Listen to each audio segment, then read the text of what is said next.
Okay, it's a gorgeous Thursday. I think I'm caught up with work a little bit. ShopDog says let's come out and putz for a little while. In fact, we might even put that door up.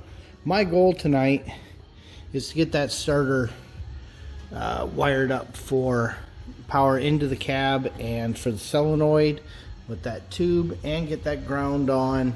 It's going to be a lot nicer when it's just ShopDog and I can move the car up and down. I don't have to worry about somebody painting. I don't have to worry about someone doing other work. So I can just focus on what I need to get done. So that's what we're going to do. Okay, one of the things that we're doing while we do this is making sure everything's actually hooked up. And the wire that goes to the clutch, we still had actually just laying here. It wasn't in the block. So took care of that real quick. Ooh, ShopDog's checking on neighbor Jeff. So here's where we're at. We had to do some crimp and solder. So, and then based on previous experience, I actually have not only just this fusible link here, but a connector so that if we blow this fusible link, it's a lot easier to replace. This is the fusible link from the alternator. And of course the purple wire is the starter wire. And you can see, now this is not where it'll wind up routed, right here in the middle of the exhaust. It winds up actually running over the motor mount. It's a very strange setup, but you can see, where it'll eventually wind up in that little crevice in there. So, but we'll deal with that later. So there, I have a starter. While we're doing all this, I'm also popping in some sensors here and there. So getting ready to do the water sensors. I just put the VSS in, which is your vehicle speed sensor. So that's this cable coming up right here. So we'll get that in, but might as well get these run as well. Okay, so we got the one for the Dakota in, but the one for the Sniper is too small. And I'm digging around and I don't have a bushing, so I'm gonna have to make Kevin buy a bushing. So there you go, another $6. Okay, so we now have our oil sender installed, and we'll relax that so that it uses that. I went ahead and hooked up the filler and cut down the vacuum line and flared the little end, so that'll work better than what was originally there. So that'll help.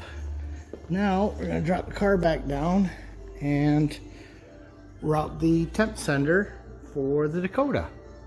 Now it is time to go make some supper, and the sun's starting to go down a little bit. It's gorgeous out.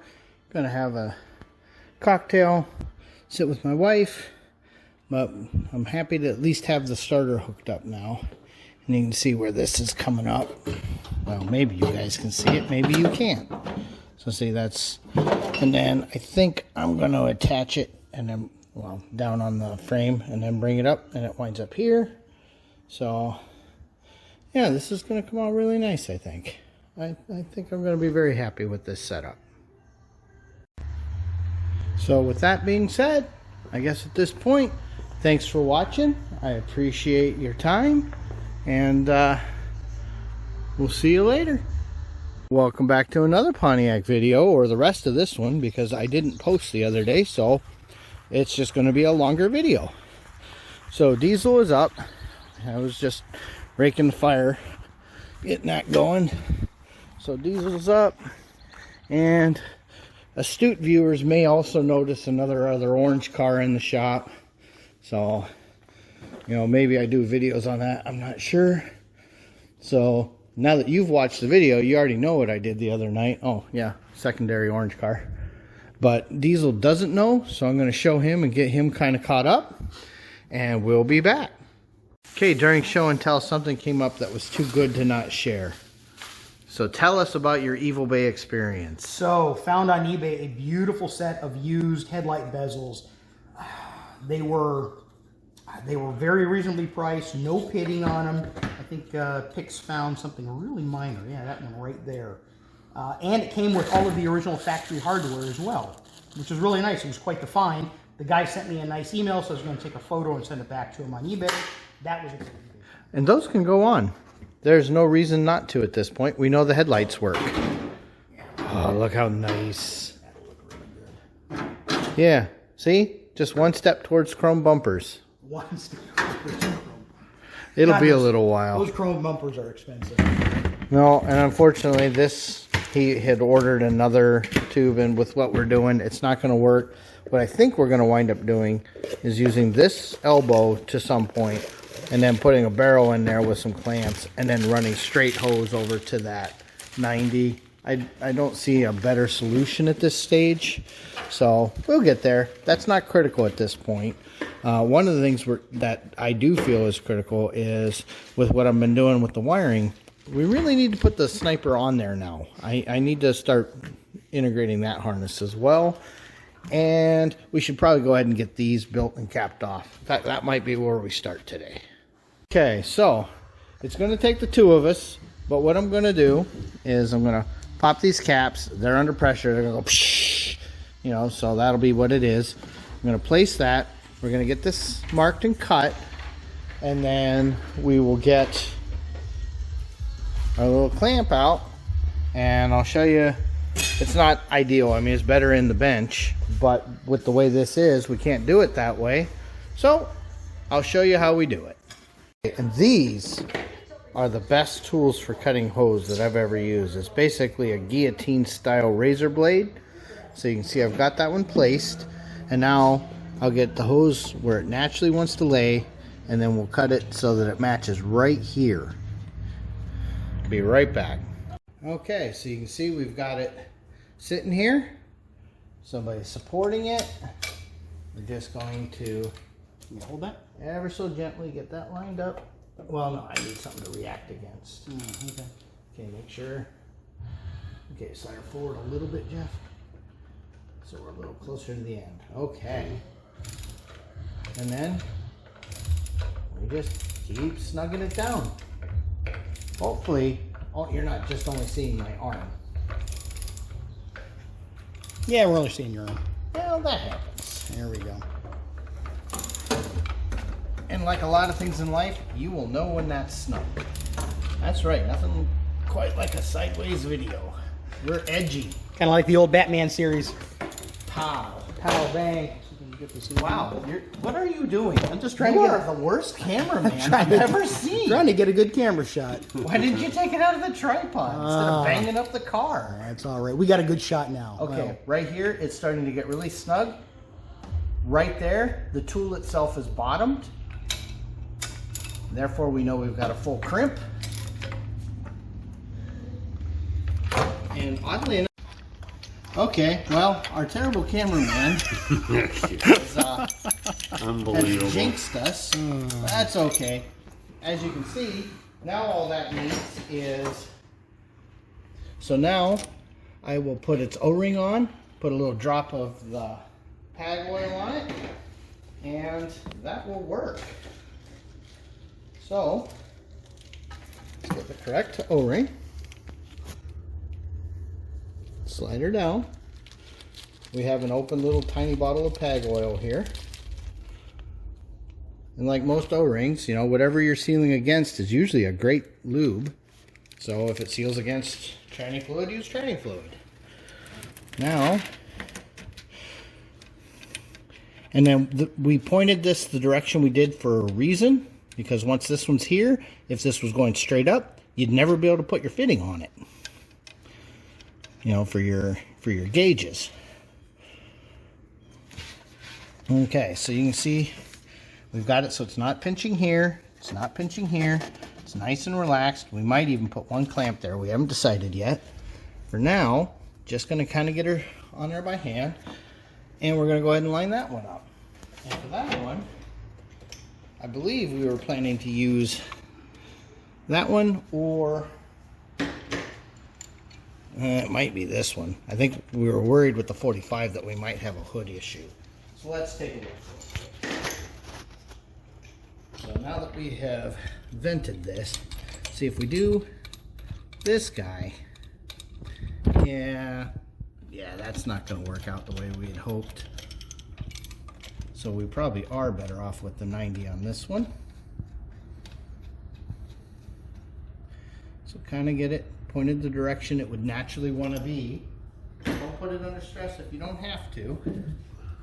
All right. Wait, now why wouldn't you use the 45?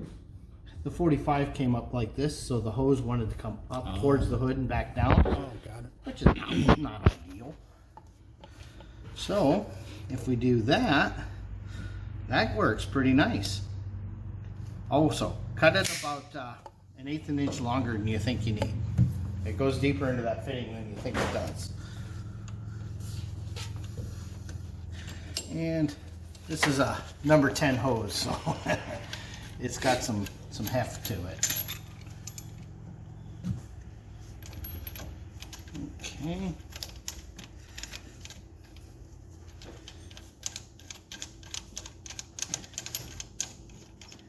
Get that kind of started.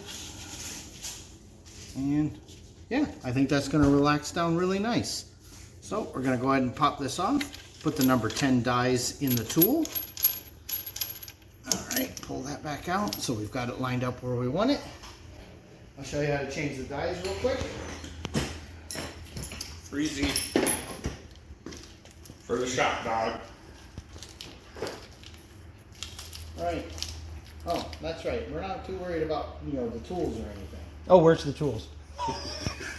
Yeah, why would we worry about that? Get bad. So the way these work, you just pinch them, pull them out. See how there's the 3? So going from the number 8 to the number 10, you get that center one located. You pop them down in. No mix and match. They have to be the same size. See, number 10. Okay. And then everything we just did a minute ago, we will repeat. Am I holding on this side this time? Sure, if you hand me that crescent wrench behind you. Okay, so this gives me something to react against, like before. Let's go ahead and spin her down a little bit. And then suddenly it'll just get loose on us here. There we go.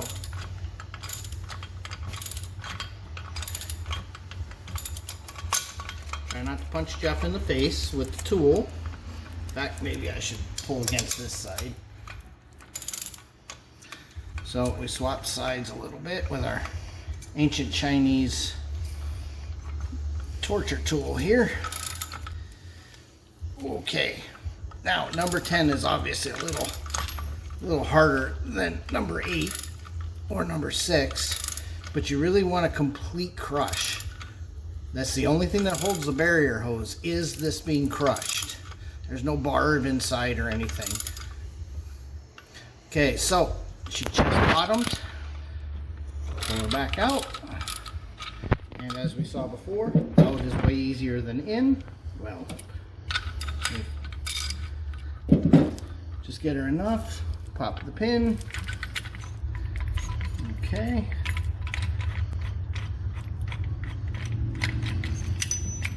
There we go. So now we will get the O-ring for that. And some more PAG oil. Now I have O-rings for 10, 12, 8, 6, and something really small that I've never seen before. So I believe I just grabbed a number 10. Yep, number 10. PAG oil. That little tube of oil they give you sure is nice. And remember, you don't got to kill this. The O-ring is the seal. Alright, so now I'll just get the correct wrenches. We'll tighten them up and everything will be happy. And the system is empty. Okay, we got our little pumper running. You can see we're at vacuum. We're actually pulling both sides. And now that we're down to vacuum, we're just going to let her run for 15-20 minutes. And then we'll seal her off. And after an hour, we'll know if there's a leak because she'll decay. The only place we aren't testing for a leak, obviously, is those 2 Schrader valves. But when we do it, I think I will pull the high side off so that we can at least test that Schrader valve. And then maybe later we'll pop the high side on and then do the decay test on the low side as well. Of course, he decided now's the right time to go ahead and pop that back out so he can change the pump. because we already put it back in years ago. Okay, here is where we are starting. Obviously it's not the best gauge. Okay, these are open, but this is unhooked up, so it's not pushing. Those are open because right now I want to measure the decay of the whole system. So we will just calmly wait. So you can see it's right over that K. And that's mostly a note to myself. It's right over that K. So if in an hour it's still holding, we're good. If it isn't, well, we'll tighten stuff and try. Okay, ShopDog says it's time to pop the sniper on. I'm going to stick you guys in the holder. We'll see if Kevin decides to just shake this thing around and make everybody sick. You never know. So, my camera manning again? Oh no, it's fine right now. It's kind of like, obviously, we've got a little bit of work to do on this. Now, one of the things to note is we're not using this. So we're going to have to come up with another cap for this port, but we can do that on the engine. This is going to be our inlet, I think. We haven't decided for sure, but most likely. So you can see there's our setup, but we're using the regulator that we have in the tank, not this one. So we are going to have to cap that one off, and I may or may not own some of those. I'll have to dig around. Let's see, and this is probably going to become our PCV feed. We got to decide yet. We've got some things to work out. Okay, the next thing he's got to do is think about that goofy linkage setup. In fact, I think he was talking about that a minute ago. Once he gets that all back on, yeah, it's I think that's going to look nice. Ignore the wiring until linkage is sorted out. I don't even want to deal with hoses or wiring because I don't want anything in the way of anything. Memories are a little fuzzy, but luckily we got movies.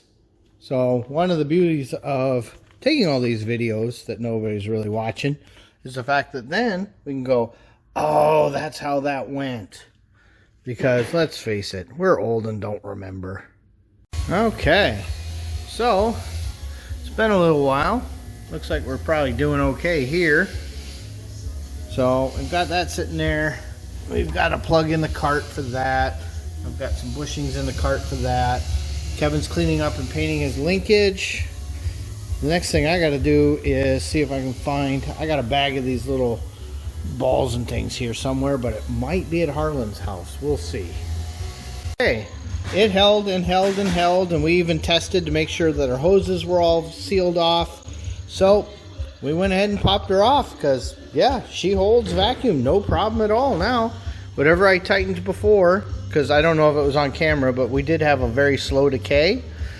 I actually think it was this fitting here, because we tightened everything, it still decayed a little bit, and then I retightened these, and that problem went away. So we hold vacuum.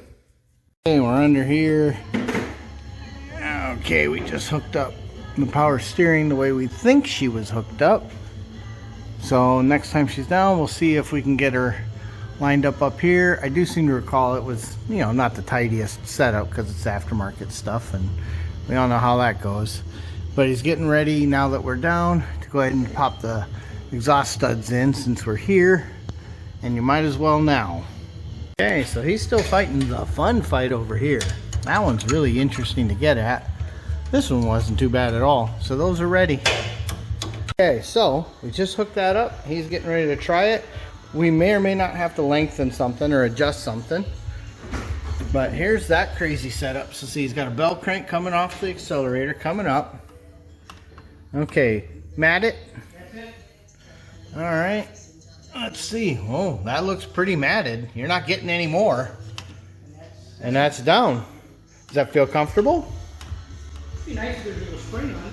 Well, yeah, we'll add a little spring, but I meant as far as the range. Oh, yeah. Yeah, Perfect. It's all the way to the floor. Yeah, and it's got plenty out here. It's not hitting the firewall or nothing. Look at that. That's so cool. We actually made something work that, you know, has worked for 50 some years. A massive scavenger hunt, and he found a lower rad spring, so he's working a little smart. And then we have not found the one that came with the car, but we found a check valve we can use for now getting ready to route that. We're real happy with the linkage. And that's going to help me figure out where everything can run.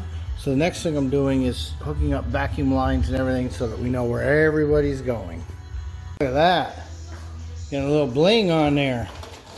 So while he's doing that, I'm still over here running vacuum lines. So just the last one here. Alright, so that's looking pretty slick. And then I haven't made a decision yet, but I may take advantage of that protected valley down there for routing this cable and maybe even the power feed. I'm still thinking on that. Might be nice and safe to run them that way. We'll take a look and see what it looks like. Alright, so if you recall from our last video, when this was sitting on the table, that shows just how nice and easy that's going to clear everything. So that's going to be perfect. Okay, working on it. Got to find the heat gun, but we've got those routed underneath where they're nice and safe. So I'll find the heat gun in a minute, and that'll give us plenty back here.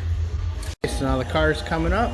You can see how we've been running stuff. And remember, all of those wires going down by the starter, and then this wire as well, that's all run through thermal sleeve for heat protection and abrasion protection, because that's pretty thick stuff.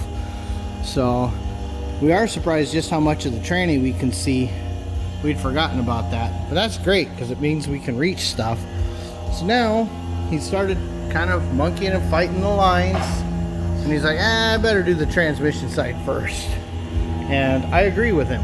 So car's coming up. Okay, the back two are now on.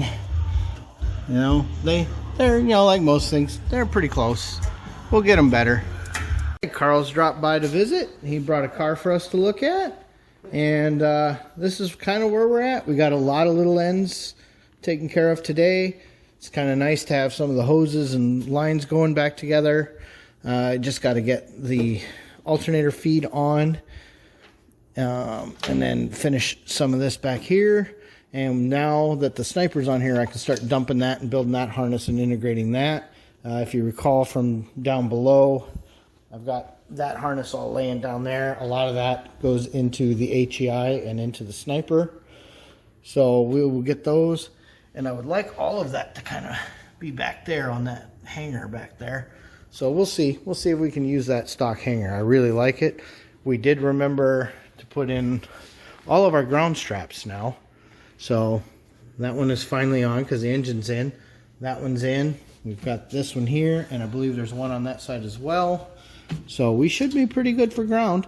I'm going to reroute the Dakota oil pressure line a little bit. I don't like where it's running. So I liked it before those hoses or those tranny lines were there, but I'll move it. It's not that hard. So at this point, hey Kevin, what do we say? Thanks for watching.